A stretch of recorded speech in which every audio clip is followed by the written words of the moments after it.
Hi, Corrina. Hi, Jerry. Well, I hope this will be a nice surprise for you.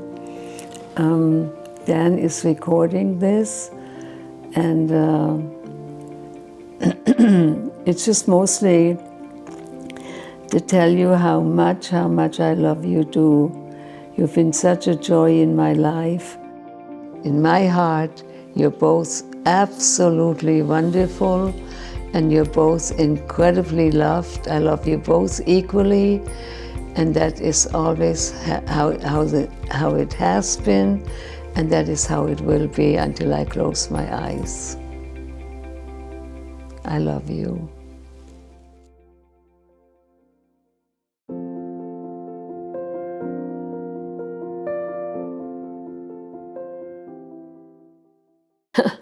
I noticed that I missed my period. Now, several doctors told me over the years as I was growing up that I could never have children. So I never gave it really a thought. I was just automatically thinking I could never have children. But I began to get nauseous, and I didn't get my period, and I had all these things. I actually went to see a doctor to have him give me a slip that I didn't feel well, because I worked in a hospital, in a German hospital, and Elvie, my girlfriend, and I, we wanted to take off for the weekend, but we wouldn't be able to get free time over the weekend unless we were sick or something.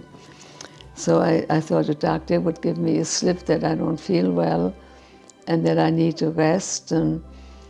But he wouldn't give it to me. He said, I need to examine you. You sound a little bit more like you're pregnant.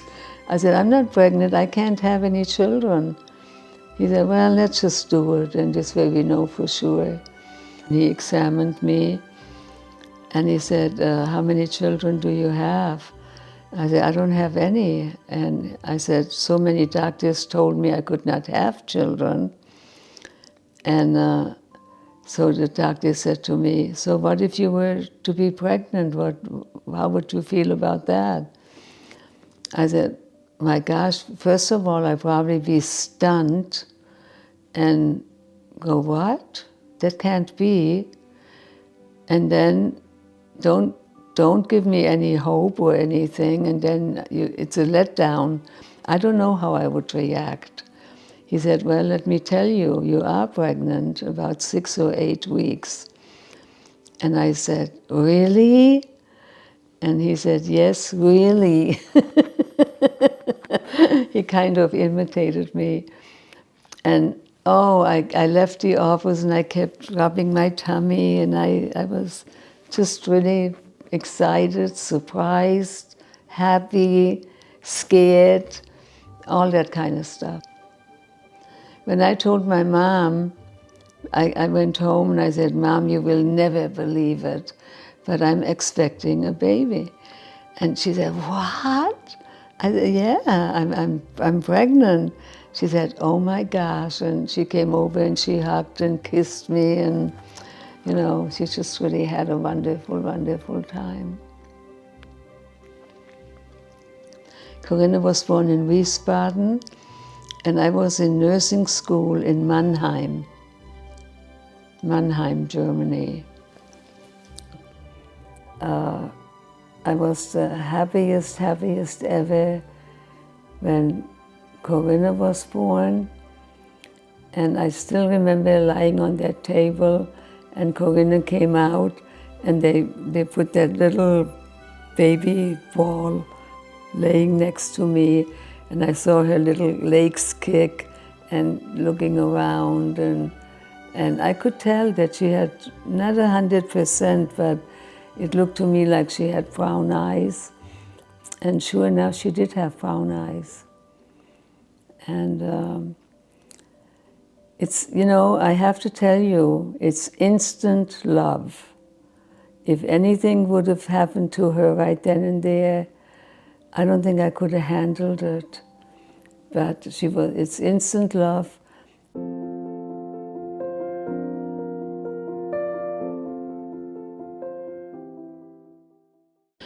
Well, Corrina was actually a very easy child, and she never complained about anything, and she was never colicky, and I mean, she was just a really, really good baby. But one day when she peed, I didn't empty her little potty right away, and when I did go to empty it, it had a lot of sediment in it, in her urine, settled in the bottom. And I thought, what is that? That looks like sand, like white sand or something. And well, it happened again. And then I took her to a doctor and I said, you know, I even took a sample with me. I said, you know, I hope there's nothing serious because it's always like she pees sand when she goes pee-pee. And he said, well, we'll run some tests. And he told me that she's actually not losing sand, she's losing protein. Yeah, she lost a lot of protein.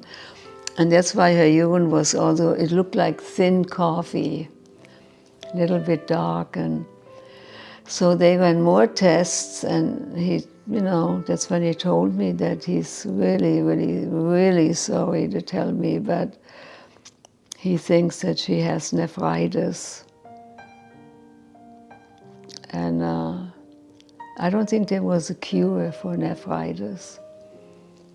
And she dealt with her kidneys way, way into her years when she was already in grade school.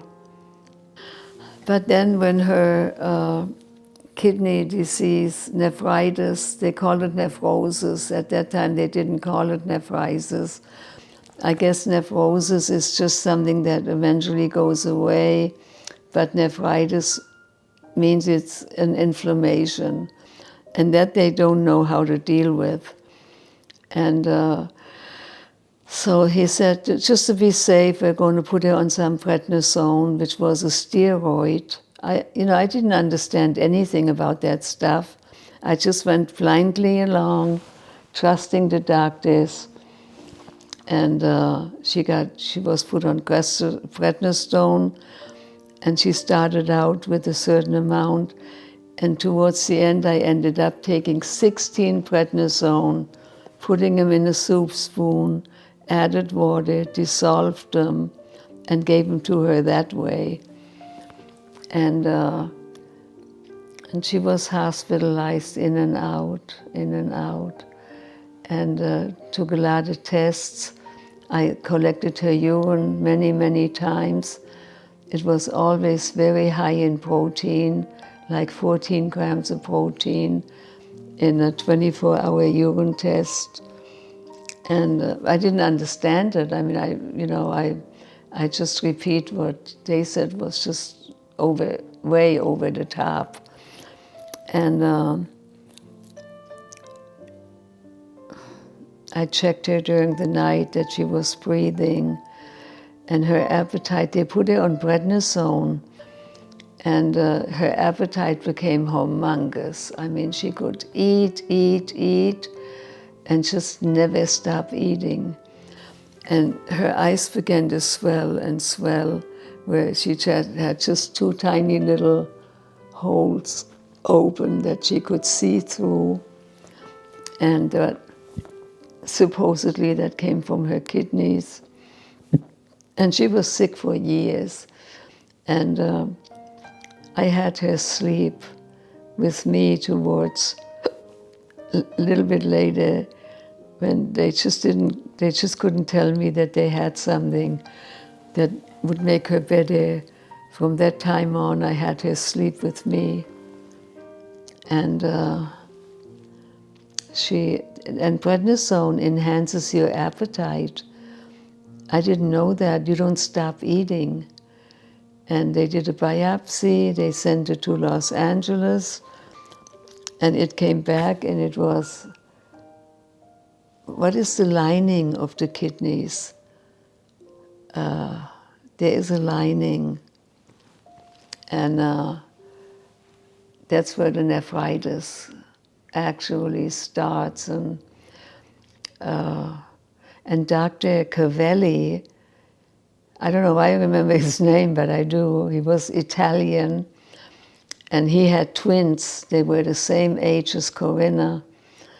And he was incredibly, incredibly loving to Corrina. And sometimes they would like to order some kind of testing.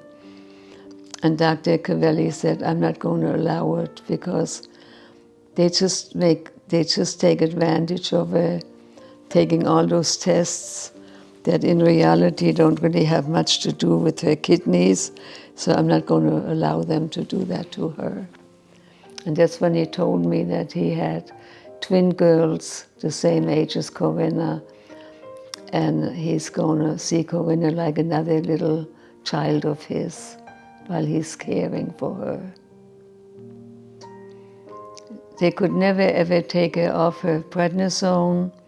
They told me that they're at their end, there's not much more they can do, and that she might not live very long because of that. And I personally actually didn't want to hear it. And so when we got home, I said, Corrina, do you feel differently, sweetie, whenever I give you your medicine? Oh, yes, Mommy, she said, I get so tired. And she wants to eat and eat and eat and never stop. She was always hungry. And so what I did is I decided that day to no longer give her any prednisone. And I stopped it cold turkey. So first I took her off her medicine. That's what I did, because it obviously did nothing for her. And it made her eat like, oh my gosh, I could just not satisfy her. And she became, bigger and bigger. And then I thought, why am I giving her all these medications? I think there were either 4 or 6 of them. I had to dissolve in a spoon to give them to her all. It was prednisone. That's what it was. So I thought, I don't need to give her all that medicine if it's not working on her anyway. And I stopped her medication, cold turkey, if it's not doing anything anyway. And it did retard her growth. She didn't grow for almost a year and a half. She didn't even grow a fourth of an inch. That's what prednisone does. So I kept all my doctor appointments. I took Corrina every week. And it got very depressing for me because it never got better. It always seemed to go worse. And then I was scared into a little bit that maybe that's what she's going to die from.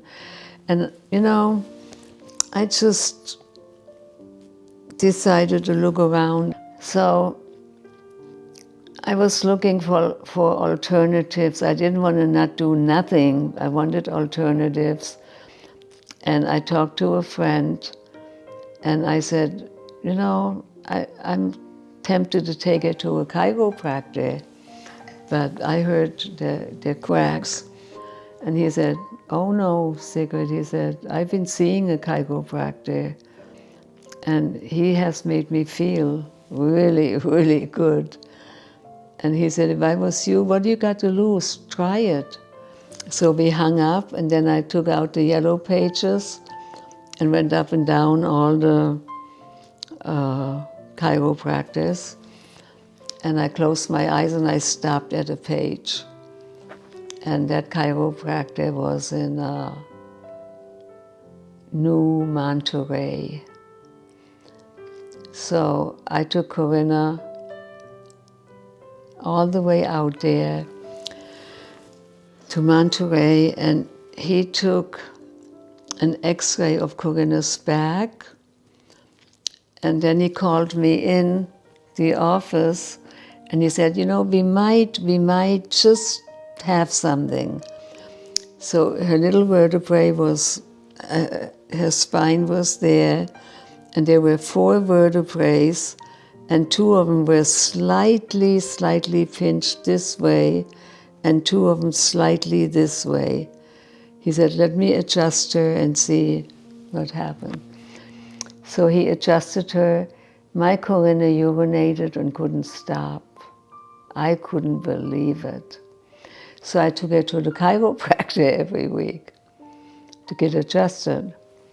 So I kept her doctor appointments, and they couldn't help but notice her incredible improvements. And they said, now she's finally responding to the prednisone. We're going to increase her dosage.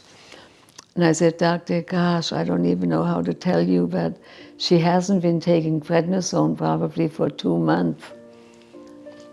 He said, what? He said, how could you make a decision like that? I said, well, you didn't see my little girl when she was asleep. She was sweating profusely. She had breathing problems. I said, I was scared to death. I had to do something. And the only thing I could think of was take her off the medicine. And that's what I did. And she got better and better and better. Well, look at her today. She doesn't take any of that stuff. Then one night, I heard her whimpering, and I said, oh no.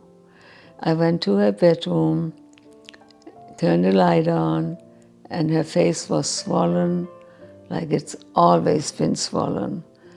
I said, oh no. I told her, I said, you know, Corrina, sometimes when you're at your last stretch, something like that can happen, and it doesn't necessarily have to be bad. And maybe that was the last time you swell up like that. And she said, oh, Mommy, she said, Mommy, I know I'm going to get well, you know. I mean, she was all smiling and happy. And I said, sweetheart, I'm going to ask you to please not look in the mirror and just have your faith in being a young woman, looking normal, having little babies, living a normal life. Just do that, and but don't look in the mirror, because looking in the mirror means you're doubting, and you don't want to doubt. That's what she did. When she would get up in the morning, she would say, Mommy, I'm going to grow up happy, and, you know, I'm going to have a baby, and I'm going to marry, and, you know. I said, yes, you will. You keep that attitude up, I promise you, you will not fail. So I waited till daylight, packed her up, and took her to the doctor. Military doctor, that's what we had. And he said, well, it was a mother's wish. He kind of patted me on the back. He said, now we're going to start out with a low dosage of prednisone, and then we're going to slowly increase it. And I said, Doctor, don't get mad at me, but don't put her on anything for right now. Let me think about it, and I make an appointment for early next week, and we talk about it. And I'm going to keep getting her adjusted and see what happens. And I said, and Doctor, you wouldn't mind to keep doing her lab work so we can have a record. Oh, no, he said, I want to do her lab work. And that's what we did. And we did a 24-hour urine test, like maybe a month later. And instead of 14 and 18 and whatever percent of protein she had in the urine, they could only see a trace, a little tiny trace of protein. And oh my gosh, I remember how I celebrated. That was such good news. I said, okay, we'll keep going that way. So I didn't take her to the doctor anymore. And much later, when they took another urine test, she had no trace of anything. After that talk, we just dropped it. We never talked about it again. I never asked her how she felt. I checked her urine when she went pee-pee without her knowing it. I went to the toilet, and we talked about her growing up, having children, being happy, being this, and that's what happened. And up to this very, very day, she never once had a kidney problem.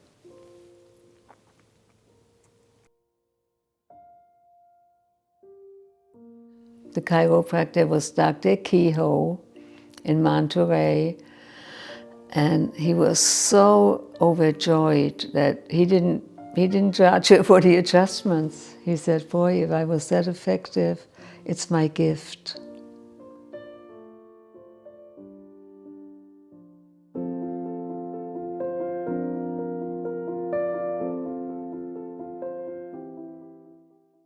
I ended a phase where my children gotten older, and I truly believed that they needed to be exposed to God. And but there were so many religions out there that I couldn't buy into it, so I couldn't expect my children to buy into it. And so Corrina went with a little girl to some Christian church. I think it was in Monterey. And she came home, she said, "Oh, Mommy, no, I don't want to go back." So I said, "You don't have to." And, and there was a lot of Christian talk around us and churches and this and that. And we also, I tried to go to several.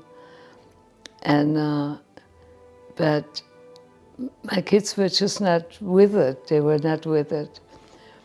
So when I read the autobiography, and we had a church in Richmond later, and we started out in somebody's home in Berkeley, and we went there, and the children had Sunday school, Jerry with the boys, Corrina with the girls, and they equally came out beaming, "Mommy, oh, we have to come back here. This is what we really like." And I looked up and I said, "Thank you, God, thank you, God. That means so much to me, that my children have found an avenue where they learn about you and they're willing to accept you for real." And so that's how we became Self-Realization Fellowship members. And that was our church from then on. Yeah, both my children had really serious issue not being allowed to go to Sunday school anymore because of their age. And I told them that many things in life, children are very welcome, and there comes a certain point where it doesn't fit them anymore. And that's the same thing with Sunday school. In Sunday school, they have a lot of little arts and crafts and little things that keep them busy, and cutesy stories.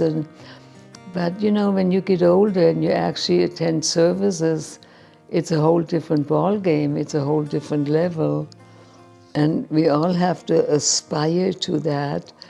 And once I told them, once you get used to that, you wouldn't want to go back to the little kids and this and that. Well, they grew up, and they could see how devoted I was. And every Sunday we went to church. They never ever had a complaint. "Oh, Mommy, can we stay home one Sunday?" I never once heard that from either one of them. And they could tell I think they could tell how devoted I was. And so they're both adults. They went to youth camp. They participated in some of the picnics and all these things, and began to get to know our ministers and all that. And they both naturally, just naturally became Kriya Barnes, and right now my son is 59, and Corrina is 62, and they are still as devoted to Guruji as they have always been. And there's really absolutely nothing that makes me happier than the two of you following Guruji's path. What I really, and I personally had nothing to do with it, but out of their own free will, Jerry is serving in Encinitas. Corrina serves in Fullerton. Corrina has revamped pretty much the Sunday school. She has pretty much created a Christmas tree that is to her liking. She's very fuzzy and loves very intricate, very beautiful, beautiful ornaments.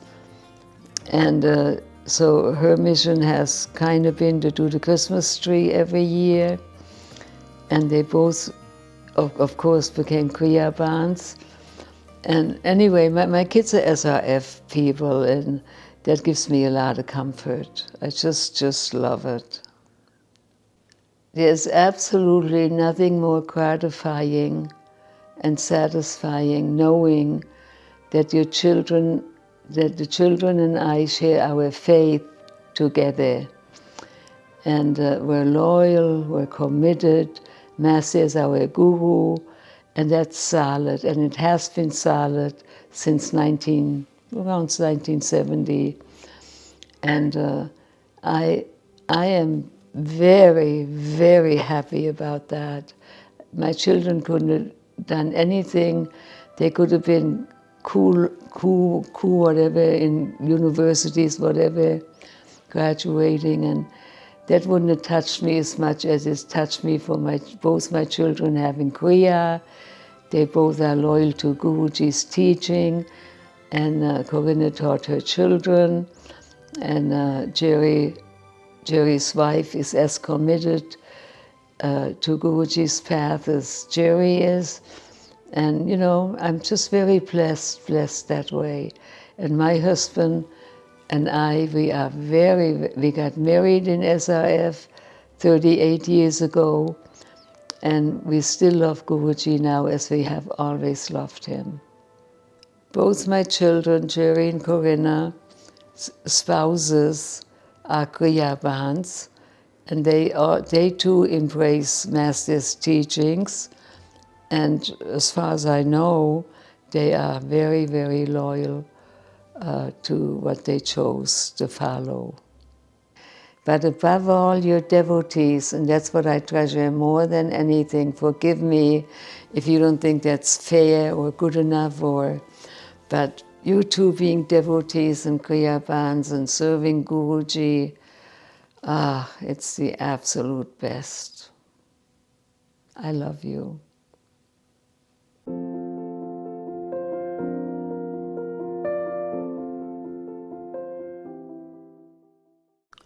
I actually encouraged both my children.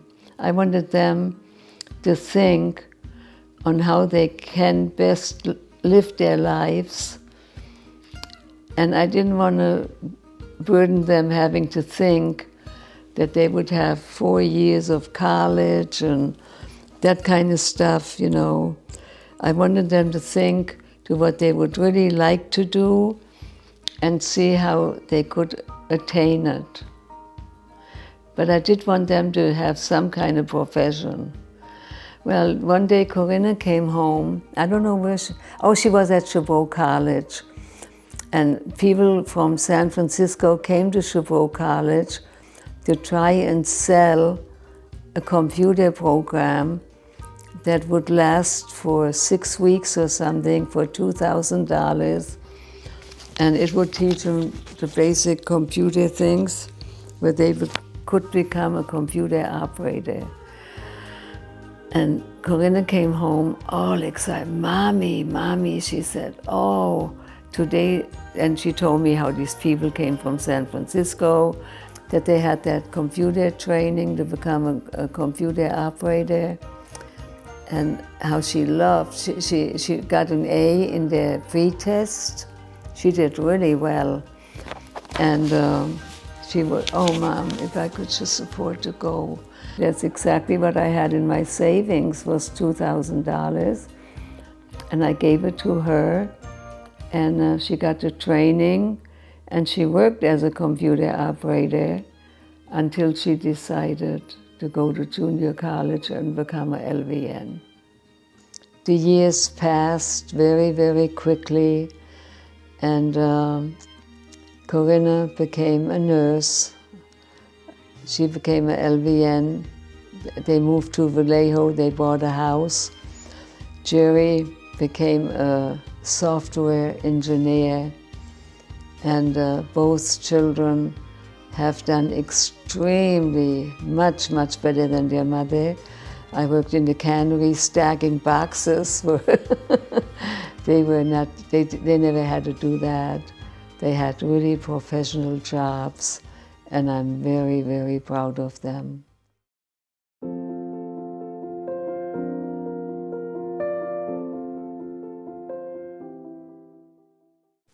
Both my children really had incredibly good hearts. They were always aware of the underdog. They were always aware of the underdog, and I always loved that about them. I took a family in one time with 3 children, where my children were forced to share their bedrooms. They never complained about it, and you know, they lived with us for 4 to 6 weeks or something.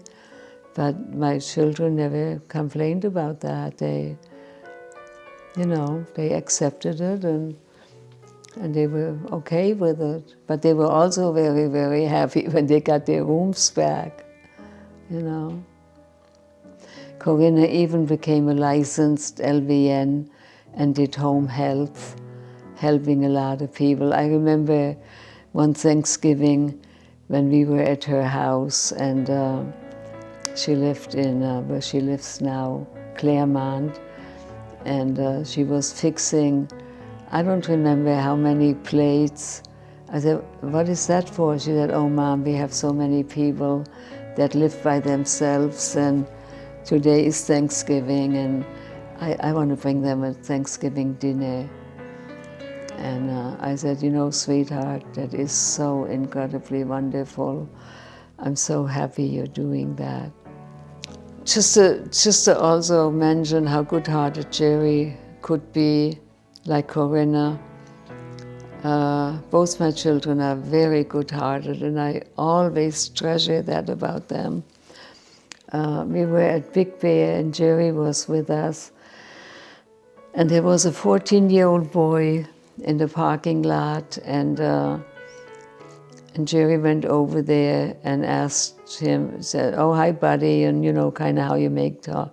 And I guess the boy let him know that he somehow lost his backpack and his money was in there. And I don't know all the detail, but Jerry said, are you hungry? You must be hungry. Come, let's go over to Jack in the Box. I'm going to buy you a dinner. And he took him over there and treated him to a dinner. I love that, you know, I just love that about my children.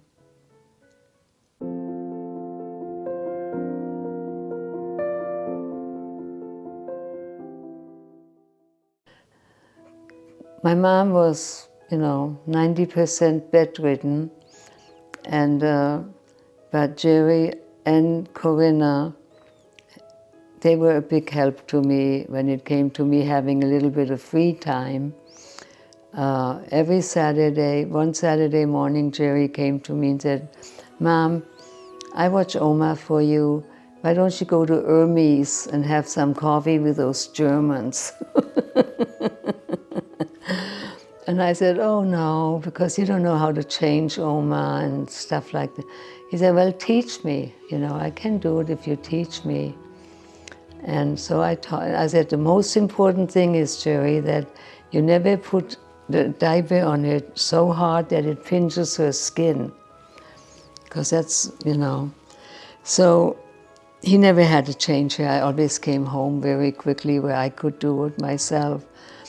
And Corrina, she would watch my mom with Stephen, and so both my children were actually very, very supportive. But the most important thing that I loved more than anything was how much they loved their Oma. They both loved her very much. And and like I said, Corrina was married and she and Stephen lived in an apartment not far from where we lived. And so Jerry lived at home with Oma and me, and every morning after I bathed Oma and got her ready, Jerry would come and carry her out and put her on the couch for me. And sometimes he would feed her a little ice cream or a little pudding or something. But I didn't let him do that a whole lot because I didn't know if she could choke or not. And so both my children were incredibly. Corrina, I know one morning, actually the morning my mom passed away, Corrina called. It was still dark outside. And she said, "Mom, can I come over? I want to be with Oma." I said, "Sure, sweetheart, come on over." And she came over and she laid next to my mom. And, you know, that's the morning she passed away. And Corrina was right there with her.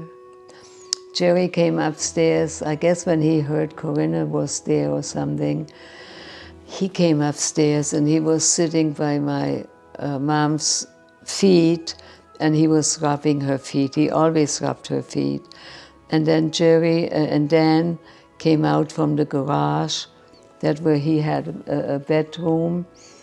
And Dan came out and he played the harmonium for Oma. And that's the morning when she actually passed away. The one thing, Jerry was a great help because it was kind of hard at times for me to get Oma out of bed.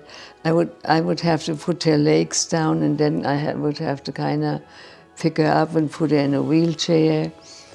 And sometimes, one time she almost slipped when I got her out of bed, slipped totally through. And I just caught her in the last minute under her arms, but lifting her was so hard because I had to get her in the wheelchair.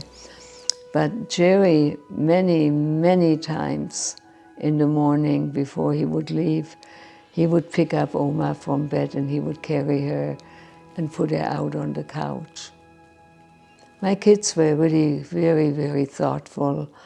And I think they deeply loved my mom, which I always appreciated. I don't know what I would have done had I not had Corrina, had I not had Jerry. They were so immensely helpful. I can't even remember all the little things they did that I didn't have to do. And Jerry, I mean, when I was ready, after I bathed my mom and all this and that, he always came. Lots of times he came and he carried her. He picked her up and carried her out to put her on the couch for me.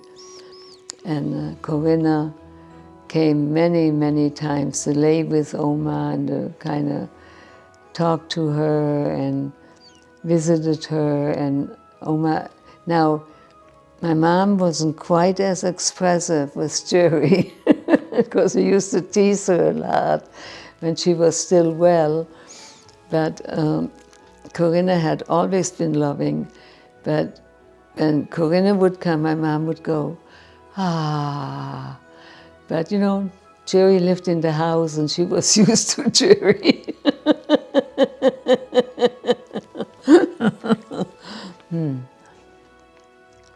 You know, but one thing I have to say is I'm very, very happy that my children lived with a grandmother. A lot of children don't have that.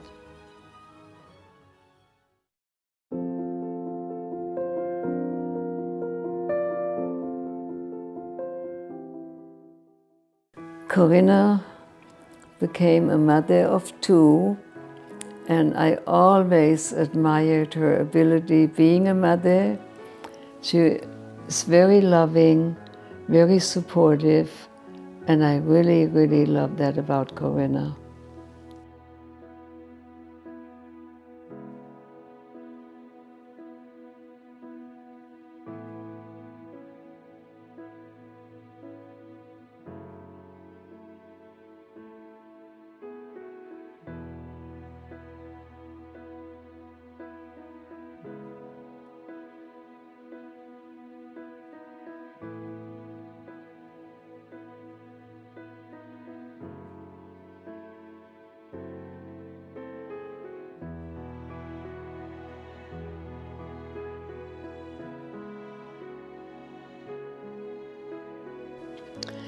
And since then, she has become not only a loving mother, which she still is, but she also became a grandmother.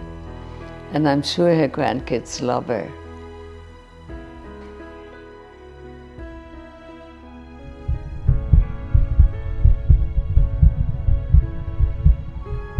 Oh, there you are. Hi, Omi. I'm looking forward to seeing you soon. I love you.